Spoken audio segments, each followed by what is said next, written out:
धर्म संस्थापनार्थाय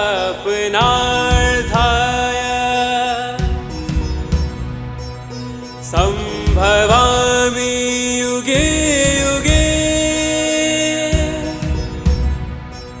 संभवामि युगे युगे संभवामि युगे युगे। अब आगे बताते हैं आसुरी वृत्ति। आसुरी वृत्ति वाले कौन थे जिनकी श्रद्धा कैसी होती है? राजसिक और तामसिक। दैवी संपत्ति वाले कौन से हैं जिनकी श्रद्धा है सात्विक। और आसुरी संपदा वाले कौन हैं? 5 बातें बताई इन्होंने। जो मनुष्य, 5वें श्लोक में, जो मनुष्य शास्त्र विधि से रहित, शास्त्र विधि का मतलब क्या था? तुम्हें याद है ना? शास्त्र विधि का मतलब गुरु आज्ञा से रहित केवल मन कल्पित घोर तप को तपते हैं। पहली बात, आसुरी श्रद्धा किसकी है? गुरु आज्ञा के रहित घोर तप को भी तप रहे हो। मांस खमन के पारने मांस खमन चल रहा है, लेकिन तो भी वो गया किस में, जाएगा किस में? आसुरी स्वभाव, राजसिक या तामसिक में। दूसरी बात, दंभ और अहंकार से युक्त यज्ञ जप तप आदि करते हैं। तीसरा, कामना आसक्ति और बल के अभिमान से जो युक्त है, ये भी कामना आसक्ति और बल, इसके अंदर जो लगे हुए हैं ये सारे भी आसुरी श्रद्धा है इनकी, यानी तामसिक है या तामसिक या राजसिक। क्योंकि होता क्या है, तुम जब कामना कर रहे हो इसका मतलब तुम संसार की ही कामना करो। तुम मोक्ष की कामना करोगे तो तुम सात्विक में आ जाओगे, लेकिन सांसारिक कामनाएं बढ़ा रहे हो, ये सारे तुम्हारे आसुरी स्वभाव वाले हैं। चौथा कहा, शरीर रूप से स्थित भूत समुदाय को और अंतःकरण में स्थित मुझ परमात्मा को भी जो कृष्ण करने वाले हैं, ये सारे अज्ञानियों को तू आसुर स्वभाव वाले जानना। आसुर स्वभाव यानी राजसिक और तामसिक श्रद्धा वाले। ये शरीर रूप से स्थित भूत समुदाय को कृष्ण करते हैं, अपने शरीर को एकदम गला लेते हैं, वीक कर लेते हैं। और उसके बाद बहुत बड़ी बात कही, अंतःकरण में स्थित मुझ परमात्मा को भी कृष्ण करते हैं। परमात्मा कभी कृष्ण हो सकता है क्या? वीक हो सकता है क्या? तो फिर ये क्या लिखा है? 5 बातें इन्होंने कही है कि आसुरी श्रद्धा वाले कैसे होते हैं। पहला क्या कहा है कि आज्ञा से रहित होकर घोर तप करते हैं। यहाँ आज्ञा की महिमा तुम्हें समझ में आ रही है? तप नहीं करना, ये मत करना कि हम अब घोर तप नहीं करेंगे। तुम्हें क्या सोचना है, अब हम आज्ञा के अंदर रहकर अपने सारे तप यज्ञ जो भी करना होगा करेंगे। दूसरा कहा, दंभ और अहंकार से युक्त होते हैं उनके यज्ञ और तप सब कुछ। तीसरा कहा, कामना आसक्ति और बल के अभिमान में होते हैं। चौथा कहा, शरीर को कृश करते हैं, वीक करने में ही धर्म मानते हैं। जरा बुझे बुझे चेहरे दिखे, लोग कहें कि कितनेवां उपवास है आज, तो तुम्हें लगे हाँ अब मैं धार्मिक हुआ। ऐसे होते हैं। जरा तुम्हारे यूं धीरे धीरे, और देखना तप करने वाले घर पे तो जोर जोर से चलेंगे, लेकिन बाहर निकलेंगे तो धीरे धीरे चलेंगे ताकि कोई पूछे तुम्हें। और तभी तुम ये प्रूव करना चाहते हो, तुम अपनी वीकनेस को अपनी स्ट्रेंथ बनाना चाहते हो। Absolutely wrong. तुम जो तप करता है, तुम लोगों ने किया था इस बार, तुम्हें पता चला कितनी स्ट्रेंथ आ गई थी। तुम लोग ज़्यादा ताकतवर हो गए थे, और वो ताकत के बिना तुम उन कर्मों को कैसे करोगे? तुम ये करें निशुम कैसे करोगे? तुम्हारे अंदर वो आंतरिक ताकत आ ही जाती है जिससे कर्म सत्ता के साथ एक जंग छिड़ जाती है। लेकिन यहाँ कहते खाली शरीर को गलाना ही जिनका लक्ष्य है, और गलेगा उससे मान मिलेगा, अभिमान मिलेगा, दंभ होगा, ये सब। और कहते हैं अंतःकरण में स्थित मुझ परमात्मा को भी कृष्ण करते हैं। ये इंपॉर्टेंट बात है। इसका मतलब ये है, मुझ परमात्मा का स्वरूप कैसा है? सत्य चित आनंद। यानी मेरे स्वरूप की मान्यता को भी कमजोर कर देते हैं। मेरे उनके तप हो रहे हैं, उनके यज्ञ हो रहे हैं, सब कुछ हो रहा है, लेकिन मेरे स्वरूप की मान्यता वो धीरे धीरे वीक करते हैं। मैं सनातन हूँ, मैं चैतन्य से भरा हूँ, यानी कॉन्शियस हूँ, कंपल्सिव नहीं हूँ, और मैं ब्लिस से भरा हूँ। ये मान्यता हट जाती है। उनकी मान्यता क्या हो जाती है? मैं तो तपस्वी हूँ, मैं तो घोर तपस्वी हूँ, मैं तो बहुत बड़ा दानी हूँ। ये मान्यता है उसको रिप्लेस कर देती है। ऐसे सारे लोगों को तू क्या जानना, आसुर स्वभाव वाले जान। 7वें श्लोक के अंदर एक छोटी सी बात कर रहे हैं, चलो उसके बेस पर एक्चुअली आगे का पूरा नेक्स्ट सत्संग होगा। ले लो 7वें भी। तुम लोग आसुरी स्वभाव वाले हो तो नहीं ना? तुम तो घोर तप भी नहीं करते और तुम आज्ञा भी नहीं लेते। इसके लिए क्या कहा जाए तुम्हें? ना तुम तप करते हो ना तुम आज्ञा लेते हो, तुम्हें किस में डालूं मैं? लेकिन तुम सत्संग में बड़े उल्लास में होते हो, अब तुम्हें किस में डालूं मैं? See this will keep on changing. तुम्हारा एटीट्यूड, जितने टाइप के तुम्हारे थॉट्स है ना, उतने टाइप के तुम्हारे सत्व रजस और तमस तुम सबके भीतर होंगे। 7 श्लोक। आहारः तु अपि सर्वस् त्रिविधः भवति प्रियः यज्ञतपः तथा दानं तेषां भेदमिमं शृणु। भोजन, यज्ञ, तप और दान, 4 पर बात चलेगी आगे के पूरे अध्याय के अंदर। बहुत ही ब्यूटीफुली ये कैटेगराइज किया गया है। भगवद गीता में नहीं लिखा, लेकिन हम लोग जब इसका आंतरिक विश्लेषण करते हैं, 4 ही बातें दी, भोजन, यज्ञ, तप और दान। और इनके अंदर अब सात्विक भोजन क्या है, राजसिक क्या है, तामसिक क्या है, सात्विक यज्ञ क्या है, राजसिक क्या है, तामसिक क्या है, सात्विक यज्ञ क्या है, राजसिक क्या है, तामसिक क्या है, ये सब के अंदर अब तप के अंदर और सब के अंदर यही बातें आएगी। The subject matter of this entire अध्याय।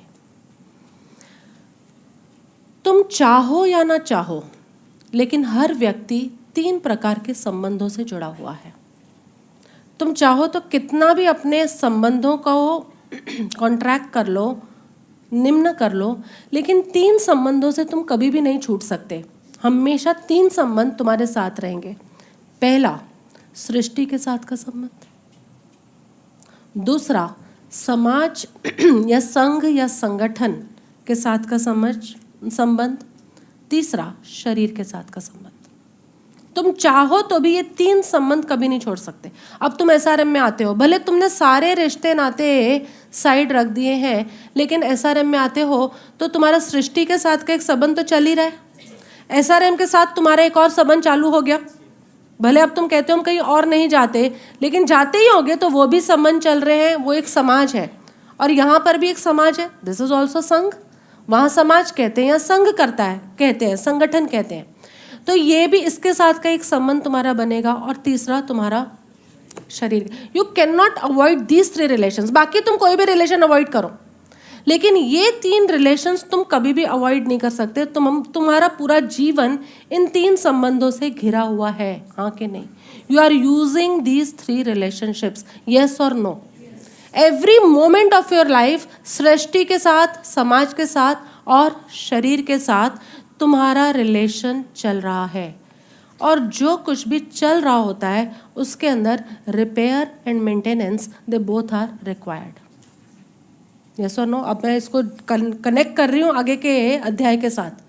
जो कुछ भी चल रहा है, तुम्हारी वॉशिंग मशीन चलती है तो उसको रिपेयर भी मांगता है वो, और मेंटेनेंस भी मांगती है। ऑल्दो हम इंडिया वाले तो रिपेयर में ही मानते हैं, हम मेंटेनेंस में मानते ही नहीं है।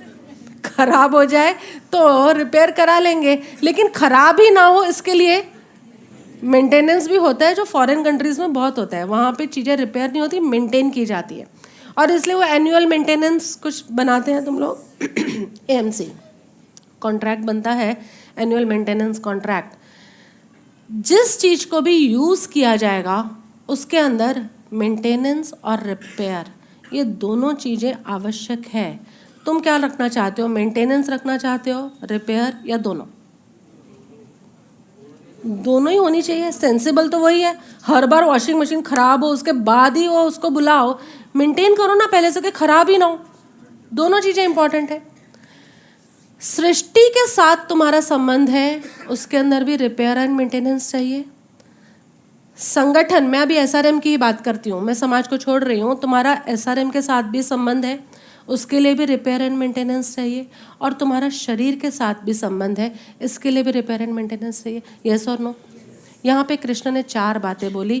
पहला आहार, दूसरा यज्ञ, तीसरा तप और चौथा दान। तुम्हारे शरीर के साथ के संबंध के लिए, इसके रिपेयर एंड मेंटेनेंस के लिए आहार भी चाहिए और तप भी चाहिए। ये कृष्ण ही बोल सकते हैं। दोनों चीजें एक साथ, शरीर की मेंटेनेंस एंड रिपेयर के लिए आहार भी आवश्यक है और तप भी, खाली आहार से भी नहीं चलेगा, तप भी चाहिए। तुम्हारे संगठन के साथ के जो संबंध है उसके लिए दान, और तुम्हारा सृष्टि के साथ का जो संबंध है उसके लिए यज्ञ। उसके बाद अब आगे इलैबोरेट करेंगे, लेकिन दिस इज अ कनेक्ट।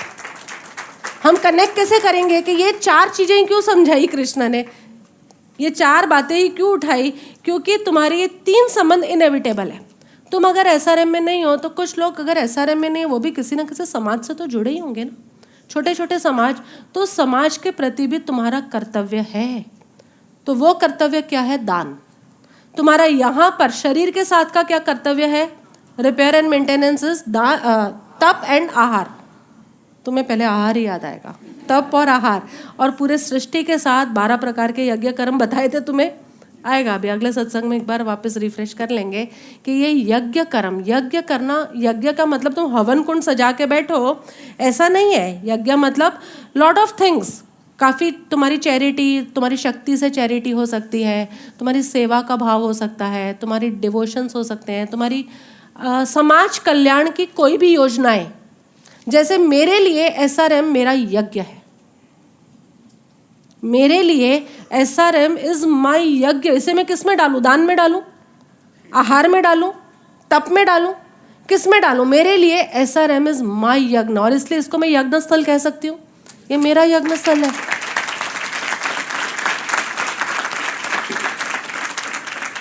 इस संबंधी पूरी अब आगे जो चलेगी बातें, ये इन तीन संबंधों को चार ढंग से हमें रिपेयर एंड मेंटेनेंस में डालना है। तो वो कैसे डालेगा? सात्विक आदमी कैसे डालेगा रिपेयर एंड मेंटेनेंस में, राजसिक कैसे डालेगा रिपेयर एंड मेंटेनेंस में, और तामसिक कैसे डालेगा। And it would be wonderful journey coming to सत्संग।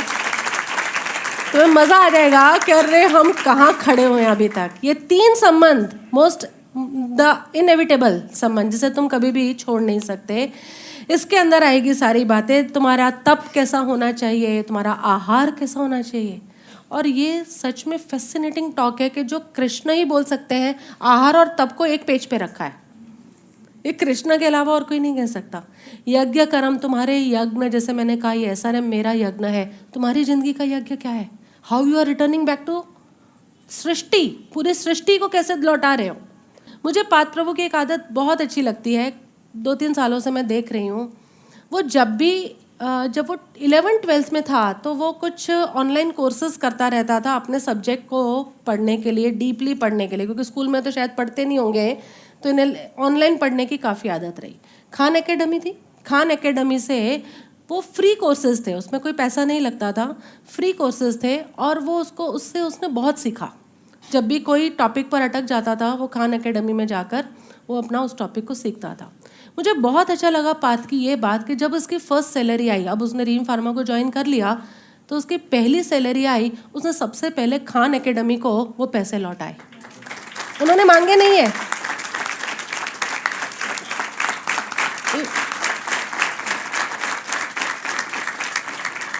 स्मॉल फंड्स 5,000 रुपये दिए होंगे इसने, ज़्यादा नहीं, लेकिन उसकी जो ये भावना आई ना, ये सात्विक दान, तुमने जिससे बेनिफिट पाया, although they were not asking any amount of money. कल ही 200 रुपये का बिल आ गया, हमने कहा ये क्या, कहाँ भर दिया 200 रुपये? तो कहते हैं मैं वो हॉटस्टार पे राधा कृष्ण देख रहा हूँ ना, इसलिए। अब हॉटस्टार वैसे ही फ्री है, लेकिन वहाँ पर स्टिल कंट्रीब्यूशन के लिए कोई ना कोई होगा उनका कुछ। How do you do, I don't know.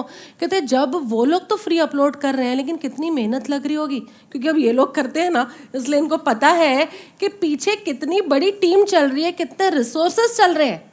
तो इसने, कहते मैं इतने, उनके पास जितना भी था, तो वो सब्सक्रिप्शन 1 महीने का 200 रुपये था। कहते हैं मैंने वो मैक्सिमम वाला सब्सक्रिप्शन ले लिया, हर महीने 200 रुपये का बिल आएगा। How nice.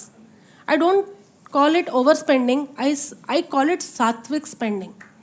सात्विक,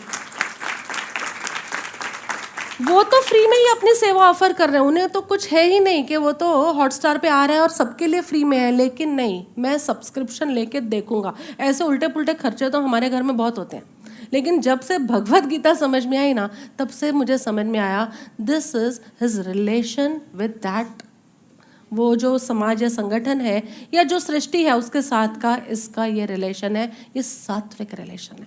मस्ट टू। कितनी चीज़ें हम लोग फ्री में देख लेते हैं कि नहीं? अमेज़न पर, ये अमेज़न नहीं, किस पे हम लोग देखते हैं? नेटफ्लिक्स होता है। और प्राइम किसका है? अमेज़न का है ना, अमेज़न प्राइम पर। तो कुछ चीज़ें होती है जो पेड होती है वो हम देखते ही नहीं है, और जो अनपेड होती है, फ्री होती है, वो देख लेते हैं। लेकिन मैं देखती हूँ तो उसमें लगना कितना, 100 रुपये लगते हैं महीने के, 150 रुपये, 200 रुपये लगते हैं मैक्सिमम महीने के। ये जो वृत्ति है ना, बात पैसों की भी नहीं है, ये जो तुम्हारी वृत्ति है कि पीछे कितने रिसोर्सेज यूज हो रहे हैं, आई मस्ट पे बैक। मैंने उस खान एकेडमी से कितना बेनिफिट लिया था, सैलरी आते ही आई मस्ट पे बैक। उसने कभी नीलेश प्रभु को नहीं बोला कि आप 5,000 रुपये दे दो, तो उसके मन का ये भाव था और जैसे आया उसने दिया। ये जो तुम्हारी वृत्ति है ना, ये तुम्हारा संगठन और सृष्टि के साथ का संबंध स्ट्रॉन्ग करेगी। और अभी क्या है, तुम्हारा सृष्टि के साथ का भी वो जो संबंध है ना, वो वीक है। तुम जो चाहते हो ना, वो सृष्टि तुम्हें नहीं दे पा रही। तुम जो चाहते हो वो समाज तुम्हें नहीं दे पा रहा। और ऐसा कब होता है? जब तुम्हारा उसके साथ का संबंध ठीक ना हो। यस और नो? जब तुम्हारा किसी व्यक्ति के साथ का संबंध अच्छा होगा तो जो तुम सोचोगे ना, शाम को डिनर की प्लेट में वही मिलेगा तुम्हें। ऐसा होता है कि नहीं? तुम जो चाहते हो ना, वही उसकी वो सटल वाइब्रेशंस उस व्यक्ति तक भी पहुंच जाती है। चाहे वो सो रहा होगा तो उसके ड्रीम्स में आ जाएगा, आज मुझे पाव भाजी बनानी है, और अपने आप हमें शाम को पाव भाजी खाने में मिल जाएगी। ये तुम्हारा उस व्यक्ति के साथ का संबंध बनता कैसे है? तो ये जो मैं बता रही हूँ कि तुम्हारा भी पूरी सृष्टि और पूरे संगठन के साथ संबंध बनता कैसे है, जब तुम उन्हें लौटाना सीखो, जब तुम उनके लिए कुछ करना सीखो, तभी तुम्हारा ये संबंध बनेगा। Make sure. और इसकी इलैबोरेटेड वर्जन आएगा। हो सकता है तुम दान दे रहे हो, तुमने 5,000 दिया भी, तो भी तुम तामसिक में जा सकते हो, क्योंकि उसके पीछे क्या कंडीशंस है वो भी सुनो। खाली 5,000 दे देने से थोड़ी देर के लिए तुम सात्विक हो गए, लेकिन अब ये मान सम्मान के लिए किया, अहंकार के लिए किया, तो ये वापस तामसिक के अंदर चला जाएगा। ऐसा एक के लिए किया तो दूसरे के लिए नहीं किया, ये तुम्हारा व्यू प्रेजुडाइज्ड है, मतलब पक्षपात वाला है, तो भी ये राजसिक में जाएगा। कि एक को देते हो, खान एकेडमी को देते हो, अब दूसरे को नहीं देना। पता नहीं कितने बिल लाओगे तुम तो घर पर। लेकिन I am happy with this कि अगर तुम्हारी ये वृत्ति है और तुम्हारी पहुंच में है, 100-200 रुपये देकर उस सब्सक्रिप्शन को लेना, लो। कुछ लोग जाते हैं हर जगह, उन्हें बिल्कुल कंड्यूसिव एटमॉस्फेयर मिल जाता है। जहाँ जाएंगे अनुकूल से अनुकूल वातावरण मिलेगा, और कुछ जाएंगे अनुकूल दिन देखकर जाएंगे तो भी प्रतिकूल वातावरण मिलेगा। वही फिर तुम कोसते हो कि ये वेदर ऐप तो बेकार है एकदम। लेकिन ये वेदर ऐप के ऊपर मत डालो, ये तुम्हारा यज्ञ सृष्टि के साथ जो चल रहा है उसका संबंध ठीक नहीं है। तुम्हारा समाज और संघ और संगठन के साथ जो रिलेशन होना चाहिए वो वैसा नहीं है। 3 रिलेशन संभालने हैं। किसके साथ? सृष्टि के साथ, तुम्हारे संघ के साथ और शरीर के साथ। सृष्टि के साथ के लिए यज्ञ कर्म, संघ के साथ के लिए दान को खाली पैसे मत समझना, समय, शक्ति, संपत्ति, ज्ञान, चारों में से। और तीसरा शरीर के साथ तप और आहार। जागो भैरवी आज अंतकरण में, जागो भैरवी आज अंतकरण में, हिया में सदा राज जीवन मरण में। जागो भैरवी आज अंतकरण में, करुणामयी मात छोड़ो नहीं हाथ, रहना तू सदा साथ निश जागरण में। करुणामयी मात छोड़ो नहीं हाथ, रहना तू सदा साथ निशि जागरण में जागो भैरवी आज अंतकरण